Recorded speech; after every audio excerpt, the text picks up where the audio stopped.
Hello everyone, welcome back to Sandhya's കിച്ചണിൽ. ഇന്നത്തെ recipe prawns റവ ഫ്രൈ. വളരെ എളുപ്പത്തിൽ നമുക്ക് ചെയ്യാൻ പറ്റും. ഇതൊരു സ്റ്റാർട്ടറായിട്ട് നമുക്ക് കഴിക്കാം. അപ്പോൾ നമുക്ക് എങ്ങനെയാണ് ചെയ്യേണ്ടതെന്ന് നോക്കാം.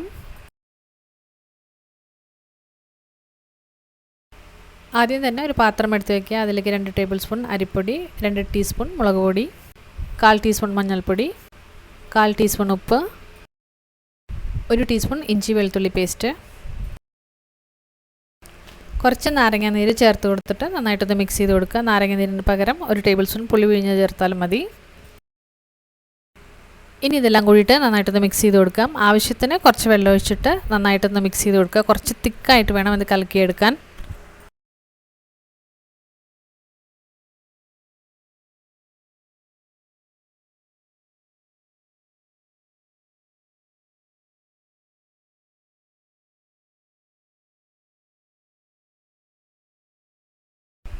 ഇനി ഇതിലേക്ക് 200 ഗ്രാം ചെമ്മീൻ അതിലേക്ക് ചേർത്ത് കൊടുക്കാം. ഇതിൽ മസാലയൊക്കെ നന്നായിട്ട് പിടിക്കുന്ന വിധത്തിൽ നന്നായിട്ടൊന്ന് മിക്സ് ചെയ്ത് കൊടുക്കുക. ഇതിപ്പോൾ കുറച്ച് ക്വാണ്ടിറ്റിയിലാണ് ഞാൻ ഉണ്ടാക്കുന്നത്. നിങ്ങൾക്ക് ഇതിൽ കൂടുതൽ ചെമ്മീനാണ് എടുക്കുന്നതെങ്കിൽ മസാലപ്പൊടികളുടെ അളവ് കുറച്ചുകൂടി കൂട്ടിയെടുത്തിട്ട് ചെയ്താൽ മതി. ഇനി കുറച്ച് റവ എടുത്ത് വെച്ചിട്ടുണ്ട്. അതിലേക്ക് ഈ ചെമ്മീൻ അതിലേക്ക് ഇട്ടിട്ട് ഒന്ന് കോട്ട് ചെയ്തെടുക്കുക. ഇനി ഇത് കുറച്ച് നേരം ഫ്രിഡ്ജിൽ വേണമെങ്കിൽ വെക്കാം. കാരണം ഇതിൻ്റെ മസാലകളൊക്കെ ഒന്ന് വിട്ടുപോകാതിരിക്കാൻ വേണ്ടിയിട്ട് ഒരു 20 മിനിറ്റ് ഫ്രിഡ്ജിൽ വെച്ചാൽ മതി.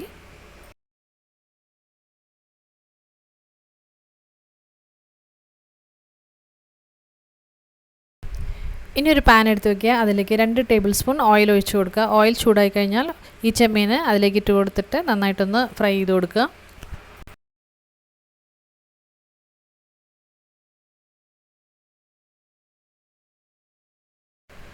ഒരു സൈഡ് വെന്ത് കഴിഞ്ഞാൽ അടുത്ത സൈഡും ഇതേപോലെ വേവിച്ച് കൊടുക്കുക. നല്ല ക്രിസ്പി ആയിട്ട് നല്ലൊരു ഗോൾഡൻ കളർ വരുന്നത് വരെ ഫ്രൈ ചെയ്ത് കൊടുക്കുക.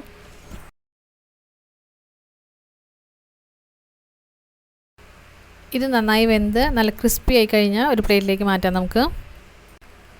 അപ്പോൾ പ്രോൺസ് റവ ഫ്രൈ റെഡി ആയിട്ടുണ്ട്. എല്ലാവരും ട്രൈ ചെയ്ത് നോക്കുക. ഇത് ചോറിൻ്റെ കൂടെ സൈഡ് ഡിഷായിട്ടും സ്റ്റാർട്ടറായിട്ടൊക്കെ നമുക്കിത് കഴിക്കാം. നല്ല ടേസ്റ്റാണ് ഇത് കഴിക്കാൻ. എല്ലാവരും ട്രൈ ചെയ്ത് നോക്കുക.